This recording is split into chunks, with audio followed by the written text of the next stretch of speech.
Hello बच्चों, आप सभी का स्वागत है हमारे यूट्यूब चैनल पर। आज हम पढ़ेंगे शरीर में गति के बारे में। ठीक है, शरीर में गति पढ़े। आपको बता दें, जो ये चैप्टर है कक्षा 6 के अंदर चैप्टर नंबर 5 में दिया गया। ठीक है, आपको बता दें कि हमारे जितने भी आसपास जो जंतु होते हैं वो कैसे गति करते हैं, उनके बारे में पढ़ेंगे। ठीक है, इस चैप्टर में बहुत से जीव जंतु कैसे गति। आपको पता है कि सांप क्या होता है, एक स्थान से दूसरे सांप को जो होता है एक स्थान से दूसरे स्थान पर जाने के लिए रेंगते हुए क्या करता है, गति करता है। लेकिन आपको बता दें, वहीं पर जो मछली होती है,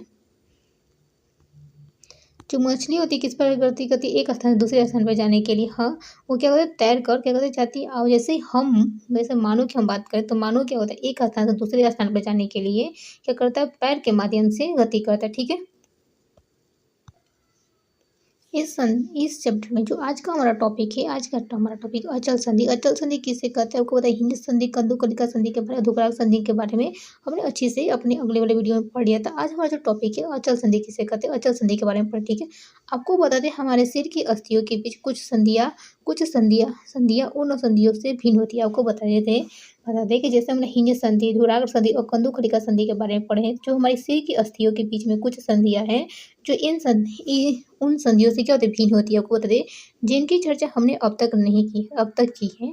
जब तक हमने पढ़ा है कि धुराग संधि, हिंज संधि, कद्दूकलिका संधि क्या थे, सिर की जो संधियाँ पाते हैं उनसे क्या थे, अलग थे। ठीक है, ये अस्थियाँ आपको बताते, ये अस्थियाँ इन संधियों से हिल नहीं सकती। आपको बताते, हम धुराग संधि, अचल संधि और कद्दूकला संधि को हिला सकते हैं, लेकिन जो अचल संधि, यह अस्थियाँ अचल संधि है, जो जिसको हम हिल नहीं सकते। ठीक है, ऐसी संधि को हम अचल संधि कहते हैं। ठीक है, जब आप अपना मुंह खोलते हैं, तो जैसे आपको बच्चों कोई कहे आपको अपना मुंह खोलो, तो अपने निचले जबड़ों को सिर से दूर ले जाता है। आपको जहाँ निचला जबड़ा होता है, जैसे हम मुंह खोलते हैं तो हमारा जो निचला जबड़ा वो सिर से क्या दूर रहता है। निचला जबड़ा का सिर से दूर रहता है। अब अपने ऊपरी जबड़े को हिलाने का प्रयास करना, आपको ऊपरी जबड़े को हिलाने का प्रयास करना है। क्या आप इस गति दे पाते हैं। जैसे आपको कोई कहे कि ऊपरी जबड़ा हिलाने का प्रयास करो, तो क्या आप उसको हिला सकते हैं। ऊपरी जबड़ा एवं कपाल के मध्य अचल संधि होती है। आपको बताया, जो हमारा ऊपरी वाला जबड़ा है और जो कपाल की अस्थियाँ होती हैं, जो कपाल की होती हैं, वो कपाल के मध्य जो संधि होती है वो क्या अचल संधि होती है, जिसको हम हिला डुला नहीं सकते। ठीक है, खुद हम केवल कुछ संधियों की चर्चा की जो हमारी अस्थियों को एक दूसरे से कैसे जोड़ती थी। आपको बता दें, हमने केवल कुछ ही संधियों की चर्चा की है जो हमारी अस्थियों को एक दूसरे से कैसे जोड़ती है। हमारे शरीर में विभिन्न अंगों की विभिन्न आकृति कौन प्रदान, आपको बताते, जैसे हमारे शरीर में विभिन्न अंगों की विभिन्न आकृति कौन प्रदान करता है, अब हम उसके बारे में आपको बता दें कि यदि आपको एक गुड़िया बनाने के लिए कहा जाता है, आपको बता दें कि अगर आपको कोई कहे कि आप गुड़िया बनाना, तो आप क्या करते हैं, तो आप पहले क्या बनाएंगे। कोई कहे कि आपको उसे एक गुड़िया का फिगर बनाना है, तो पहले गुड़िया बनाना है, तो उसको पहले क्या करेंगे, आपको संभवतः गुड़िया को एक आकृति प्रदान करने के लिए आप एक ढांचा तैयार करेंगे। पेन से कॉपी ग्राफ पे खींचेंगे कि गुड़िया की संरचना कैसे होती है। ठीक है, तब आप ऐसा करेंगे, हमारे शरीर की सभी अस्थियाँ ठीक उसी प्रकार आपको जो हमारे शरीर की सभी अस्थियाँ, जो हड्डियाँ हैं, ठीक इसी प्रकार शरीर को एक सुंदर आकृति प्रदान करने के लिए ढांचे का निर्माण करते हैं। जो हमारी अस्थियाँ है बच्चों, हमारे शरीर को एक सुंदर आकृति प्रदान करना है, तो क्या कहते हैं, एक ढांचे का निर्माण करती है। इस ढांचे को हम कंकाल कहते हैं। क्या कहते हैं, इस ढांचे को क्या कहते हैं, हम कंकाल कहते हैं। आपको बता दें कि जो हमारे शरीर की जितनी भी अस्थियाँ क्या है, वो एक ढांचे की तरह संरचना बनाती है, जिसे हम कंकाल कहते हैं। यह सभी अस्थियाँ मिलकर एक ढांचे की तरह संरचना बनाती है। सुंदर आकृति देने के लिए, हमारे शरीर को आकृति देने के लिए एक ढांचे की तरह संरचना बनाती है, जिसे हम कंकाल कहते हैं। हम कैसे जानते हैं कि यह मानव कंकाल की आकृति है, यह मानव कंकाल की आकृति है। मानव कंकाल की, अगर कोई कह दे कि यह मानव कंकाल की आकृति है, तो हम शरीर के विभिन्न अस्थियों की आकृति के विषय में किस प्रकार जान पाते हैं। अगर कोई कह दे कि यह मानव कंकाल की आकृति है या किसी और चीज़ की, किसी और जंतु की है, तो आपको इसको कैसे पता करेंगे। ठीक है, आपको पता है, शरीर के कुछ भाग अंगों में मौजूद अस्थियाँ और उनकी संख्या तथा आकृति के बारे में हमें तब पता चलता है जब हम उनका अनुभव करते हैं। जैसे आपको कोई कह दे कि अब देखिए कौन मानव का हड्डी है या किसी और जानवर का हड्डी है, तो कैसे आपको पता करेंगे, तो आपको शरीर के कुछ अंगों में मौजूद अस्थियों तथा उनकी आकृति तथा उनकी संख्या तथा उनकी आकृति के बारे में हम तब पता चलता है जब हम उनका अनुभव करते हैं। आपको एक्सरे के चित्र से शरीर के सभी कठोर अस्थियों की आकृति का पता चलता है। आपको पता है, जैसे आप कोई बीमार पड़ते होंगे तो कभी तो कहा जाता है कि आपका एक्सरे होगा। ठीक है, शरीर के सभी कठोर अस्थियों को आकृति का पता चलता है।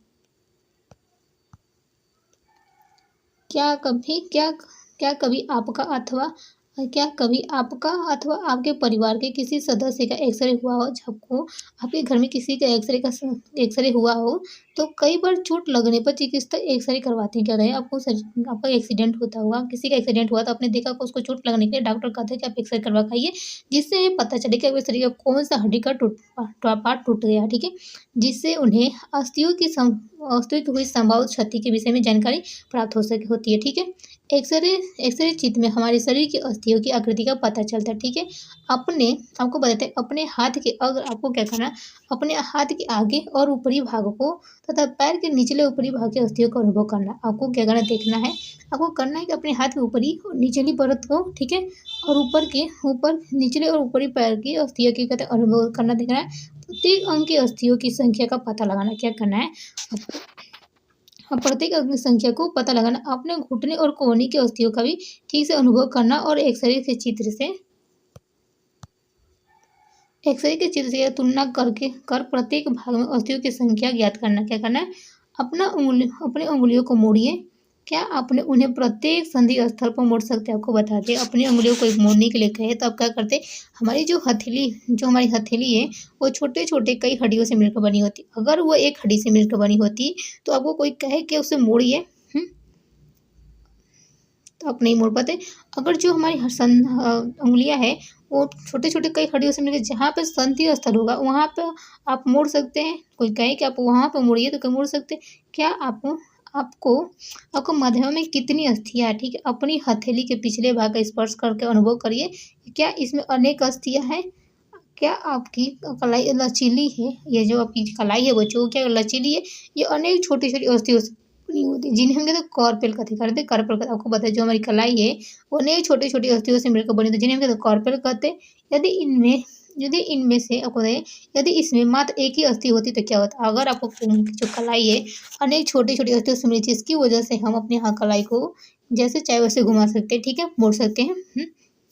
अगर यह अस्थि एक ही हड्डी से बनी होती है, जो आपकी कलाई एक ही हड्डी से बनी होती है तो क्या होता है, आप उसको घुमा पाते हैं, सीधा के सीधा ही रख लेते हैं।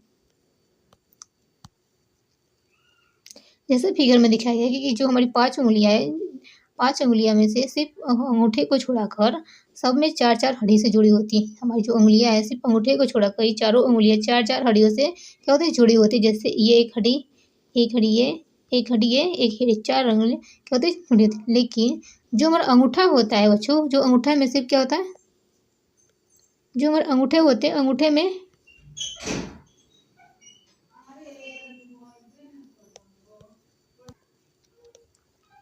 क्या होता है, सिर्फ अंगूठे को छोड़कर सभी हमारे पंजे की जितनी भी उंगलियां हैं सिर्फ अंगूठे को छोड़कर, अंगूठे में 3 हड्डियां पाई जाती है और ये हमारी 4 उंगलियों में क्या होता है, 4-4 हड्डियों से मिल जुड़कर बनी होती है, ठीक है। अब हम एक क्रियाकलाप करते हैं। अब आपको क्या करना है, गहरी सांस भरकर कुछ समय तक रोके रहना। आपको क्या करना है, अपनी सांस को कुछ गहरी सांस भरी और क्या उसको रोक के रखिए, ठीक है। अब आप क्या करना, अपने वक्ष और पीठ को हल्के से दबाकर अपनी अस्थियों का अनुभव करना। वक्ष को आपको क्या करना, अपने जो आपका चेस्ट है उसको और पीठ को हल्के से दबाकर उसको जो आपकी अस्थि है उसको टच कर अनुभव करिए। आपको पता करना है कि जितनी पसलियों मतलब वक्ष की अस्थियों को आप गिन सकते हैं कि जितनी पसलियाँ हैं आपको उसको गिनने की कोशिश करें, ठीक है। गिन लीजिए और आपको ध्यान दीजिए, देखिए कि वक्ष की अस्थियों की तुलना अपने उपयुक्त अनुभव से करिए, ठीक है। आपको उसको गिनना है, उसको अनुभव करेगा जबकि जो चेस्ट पर आपकी अस्थियाँ है उनको कैसी है, ठीक है। ये पसली पंजर कैसा, ठीक है, आपको बताते ये जो होती है ये हमारी अस्थि है। जो हमारे चेस्ट की जो अस्थियाँ हैं उनके बारे में देखते हैं, ठीक है। इन पसलियों की जो हमारी वक्ष की अस्थियाँ देखिए, ये पसलियों की विशेष रूप से मुड़ी होती है। आपको बता दिए पसलियाँ क्या होती है, विशेष रूप से क्या होती है, मुड़ी होती है। ये वक्ष की अस्थि एवं मेरुदंड से जुड़कर एक बक्से की संरचना बनाती है। आपको बताते जो पसली पिंजर होती है, जो हमारा वक्ष है, वक्ष की अस्थि और मेरुदंड से जुड़कर क्या होता है, जुड़कर एक बक्से की संरचना बनाती है। इसे शंकु रूपी बक्से को हम पसली पिंजर कहते हैं। जो ये शंकु की तरह संरचना होती है उस संरचना को हम कहते हैं, एक शंकु रूपी बक्से को हम पसली पिंजर भी कहते हैं, पसली पिंजर भी कहते हैं, ठीक है। वक्ष के दोनों तरफ 12-12 पसलियाँ होती है। आपको बताते हैं जो हमारा वक्ष है उसके दोनों तरफ के इधर भी 1 2 3 4 5 6 7 8 9 10 12, ठीक है, 12-12 पसलियाँ होती हैं हमारे शरीर में। आपको हमारे शरीर के कुछ महत्वपूर्ण अंग इसमें क्या होता है, सुरक्षित होते हैं। हमारे वक्ष के दोनों तरफ कितनी पसलियाँ होती है, 12-12 पसलियाँ होती हैं, ठीक है। हमारे शरीर की हमारे शरीर की कुछ महत्वपूर्ण अंग भी क्या होते हैं इसमें सुरक्षित होता है। आपको बताते हैं आपको क्या करना है, अपने कुछ मित्रों को बिना घुटने को मोड़े झुक कर और अपने पाँव की उंगलियों को छूने के लिए आपको क्या करना है, आपका मान लीजिए कोई फ्रेंड है, उसको बिना घुटना मोड़े उसको अपने पैर को छूने के लिए कहना है। क्या करना है, अपने पैर को छूने के लिए कहना है, ठीक है। अपने पैर को छूने के लिए कहना है, ठीक है। ऐसे मुड़कर छूने के लिए क्या करना है, अपने मित्र को कहना है।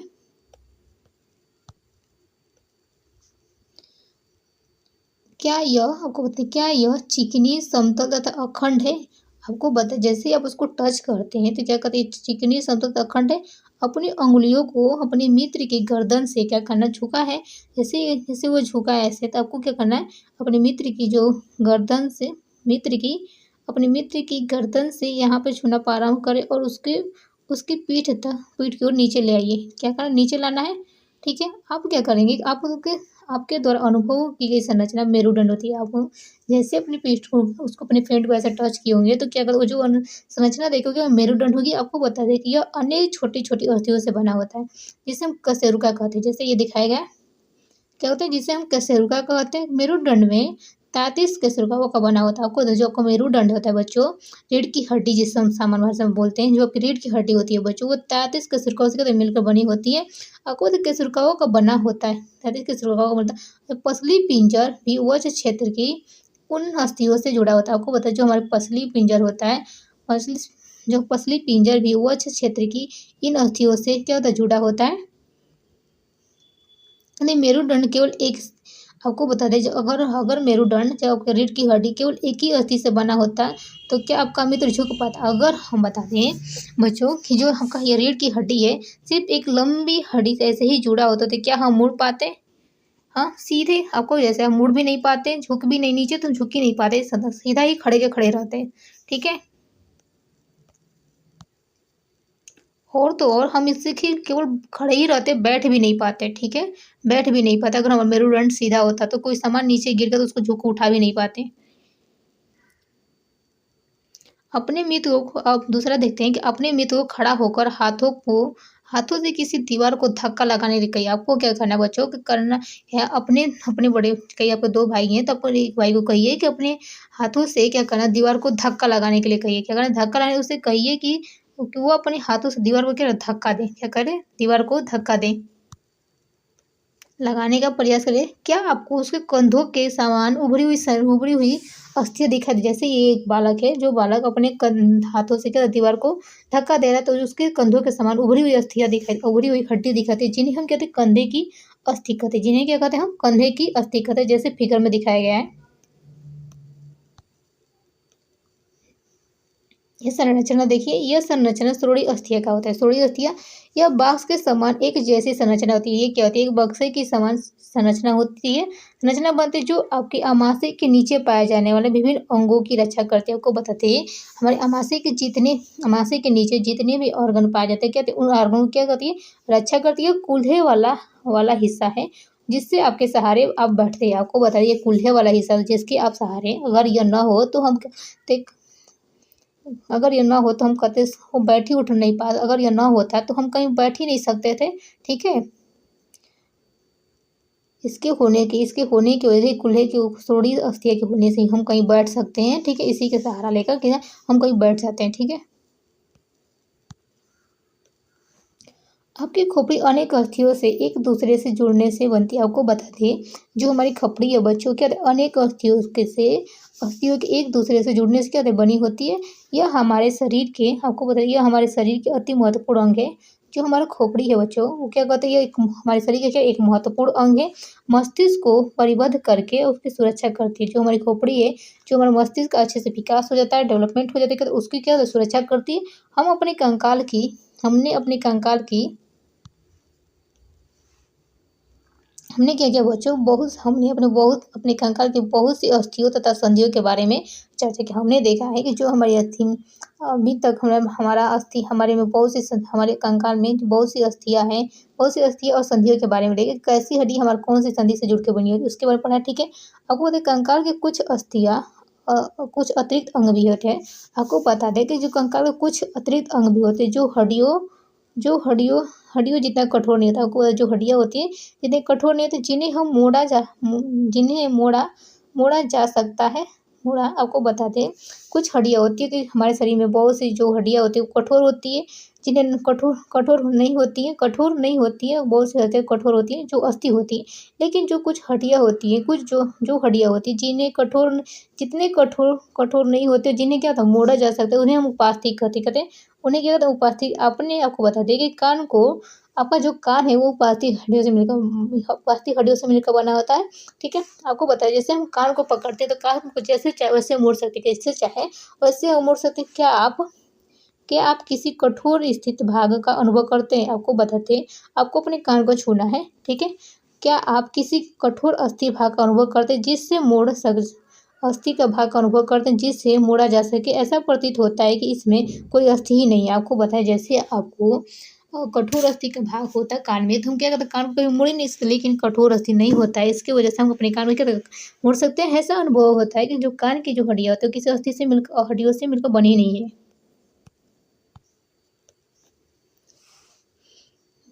जो हमारा कान है वो किसी प्रकार की अस्थि से मिलकर नहीं बना। ठीक है, क्या आपको अंगुली के बीच दबाने पर कड़पली इसके ऊपर के हिस्से के भाग को मंत्र महसूस करना? आपको बता दें कड़पली का मतलब क्या होता है। कड़पली मतलब ये कान का ये पार्ट क्या होता है, कान का ये पार्ट जहाँ पे लड़कियाँ अपने कान ईयरिंग पहनती है उनको हम कड़पली कहते हैं। ठीक है, अगर आपको कड़पली के अलावा आपने देखा होगा कि जो हमारी कान के ऊपर के भाग थोड़ा सा वो कठोर होता है, क्या होता है थोड़ा सा कठोर होता है। ठीक है, महसूस हुआ होगा यह। क्या आपको ऐसा लगा है कि कान के ऊपरी भाग उतना लचीला नहीं है जितना हमारा कड़पली है? क्या है कड़पली, परंतु यह अस्थि जैसा कठोर भी नहीं है। लेकिन कड़पली हो कड़पली जितना कोमल है, जो कान के ऊपरी भाग उतना कठोर नहीं, इतना लचीला नहीं है, लेकिन तब कठोर भी नहीं है जैसे हमारी अस्थि होती है। ठीक है, ये उपास्थि है। क्या होती है ये उपास्थि है, शरीर की संधियों में वो भी उपास्थि पाई जाती है। आपको बताते हैं जो शरीर की संधियों में क्या होता है उपास्थि भी पाई जाती है।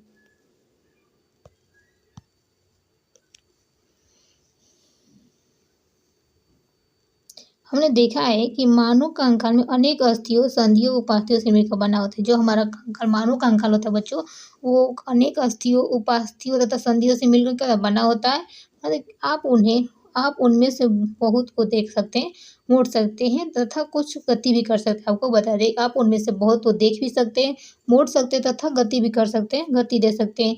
नोटबुक में आपको इन कंकाल का स्वच्छ चित्र बनाना। ठीक है, हमने आपको बता दें कि हमने अपने शरीर के उन अस्थियों उनकी संधियों के विषय में जानकारी प्राप्त कर ली जो विभिन्न प्रकार की गति करने में हमारी सहायता करते हैं। आपको बता दें कि हमने अपने शरीर के उन अस्थियों तथा उन संधियों के विषय में जानकारी ले ली है कि जो विभिन्न प्रकार की गति करने में हमारी सहायता करती है। क्या करती है विभिन्न प्रकार की जो गति करने में हमारी सहायता करती है। अस्थियों की इस प्रकार की गति करने योग्य कौन बनाता है? आपको बता दें कि हम देखते हैं कि जो हमारी अस्थियां को इस प्रकार गति करने योग्य कौन बनाता है। ठीक है, आपको बता दें अपने एक हाथ की मुट्ठी बनाना है। क्या करना, अपने एक हाथ की मुट्ठी बनाइए। मुट्ठी के अंगूठे से इस बाजू के कंधे को छूने का प्रयास। आपको क्या करना है एक हाथ को मुट्ठी बनाना है और मुट्ठी के अंगूठे से क्या करना है एक बाजू के कंधे को क्या छूने का प्रयास करना है। क्या करना देखिए यहाँ पे छूने का क्या प्रयास करना। ठीक है, क्या आप अपने ऊपरी भुजा से में कुछ परिवर्तन अनुभव करते हैं? जैसे आप मुट्ठी बनाते हैं, मुट्ठी बनाने का जो ऊपरी भाजी को कंधे को छूने का प्रयास करते हैं तो वो अपनी ऊपरी भुजा में कुछ परिवर्तन दिखा है। दूसरे हाथ से इसे छूकर भी देखिए, क्या आपको कोई उभरा हुआ भाग दिखाई देता है। इसे क्या कहते हैं पेशी कहते हैं। इसे पेशी कहते हैं। इससे हम पेशी का तो उभरा हुआ भाग होता है, जैसे हम मोड़ते हैं, जैसे हाथ ये हमारी पेशी, जो उभरा हुआ भाग होता है क्या होता है पेशी होता है। ठीक है, पेशी कहते हैं संकुचित होकर, आपको बताए संकुचित हो लंबाई में कमी होने के कारण पेशी उभर जाती है। आपको बताते जैसे ही हम सिकुड़ते हैं तो क्या होता है, हमारी जो पेशियाँ है लंबाई में कमी हो जाती है। कमी होने के कारण ये उभर जाती है। क्या लंबाई में कमी होने के कारण पेशी तो उभर जाती है। अब क्या, अब आप अपने अपने हाथों को पुनः सामान्य स्थिति में लाते हैं। जैसे ही आप सिकुड़े, जब उसको मोड़े जाते हैं, मोड़ने के बाद आप क्या करते हैं, पुनः उसको सामान्य स्थिति में लाते हैं। तो पेशियाँ क्या होती है, पेशियों का क्या होता है आपको बता दें। पेशियों क्या होता है, क्या यह आपको बता दें, क्या यह अभी पेशी संकुचित अवस्था में है। चलते तथा भागते समय आपको अपने पैरों की पेशियों को इसी प्रकार संकुचन देखते होगा। आपको बता दें, जब आप दौड़ते हैं या दौड़ते हैं तो क्या होता है, इसी आपको अपने पैरों की पेशियों में भी इसी प्रकार का संकुचन देखते हैं। आपको बता दें, संकुचन की अवस्था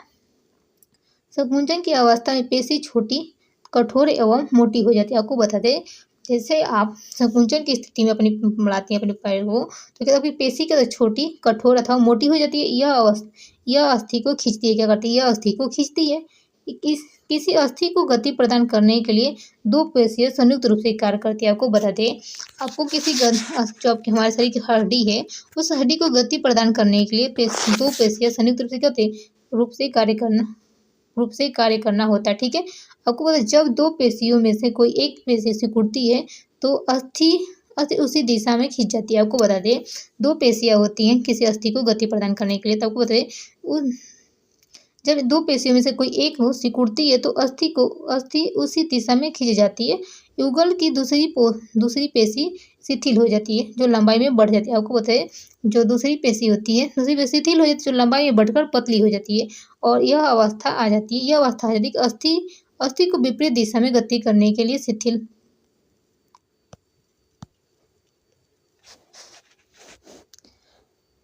जबकि पहली पेशी अब शिथिल हो जाती है। पेशी केवल खींच जाती है, तो वो धक्का नहीं दे सकती। वो बस खींच जाती है, लेकिन वो धक्का नहीं दे सकती। अतः आपको बता दें कि एक अस्थि को गति देने के लिए दो पेशियाँ संयुक्त रूप से कार्य करना होता है। ठीक है, एक अस्थि को गति देने के लिए संयुक्त रूप से दो पेशियाँ कार्य करना आवश्यक होता है। ठीक है, क्या गति के लिए आपको बताइए, क्या गति के लिए हमेशा अस्थियों एवं पेशियों की आवश्यकता होती है। आपको बताते हैं बच्चों, अगर हमें गति करना है तो हमें गति के लिए हमेशा अस्थियों और पेशियों की आवश्यकता होती है। दूसरे जंतु में किस प्रकार चलते हैं, आपको बता दें कि मानव में क्या होता है। मानव को गति करने के लिए उसके शरीर में अस्थि होना जरूरी है, साथ साथ में मांसपेशियाँ भी होना ठीक जरूरी होता है। ठीक है, लेकिन जो दूसरे जंतु होते हैं वो किस प्रकार गति करते हैं, ठीक है। क्या सभी जंतुओं में अस्थियाँ पाई जाती है। जैसे आपको बता दें, जो केंचुआ है, केंचुआ में कोई अस्थि नहीं पाई, पर ये किस प्रकार गमन करता है, किस प्रकार एक स्थान से दूसरे स्थान पर जाता है। ठीक है, घोंघे में क्या होता है, आइए कुछ जंतुओं की गतियों का अध्ययन करते हैं। आपको बताते हैं, अब हम अपने नेक्स्ट आने वाले वीडियो में जंतुओं की चाल के बारे में पढ़ेंगे। जंतुओं की चाल कैसे, अभी तक तो हमने सिर्फ मानव में चाल या मानव की गति कैसा होता है उसके बारे में पढ़ा। ठीक है, मानव के शरीर में कौन सी हड्डियाँ होती है, क्या काम करते हैं, किस संधि द्वारा उनका हड्डी जुड़ा होता है, उनके बारे में पढ़े। लेकिन आपको वीडियो कैसी लगी, वीडियो अच्छी लगी तो अपनी वीडियो को लाइक, शेयर और सब्सक्राइब करना प्लीज़ ना भूलें।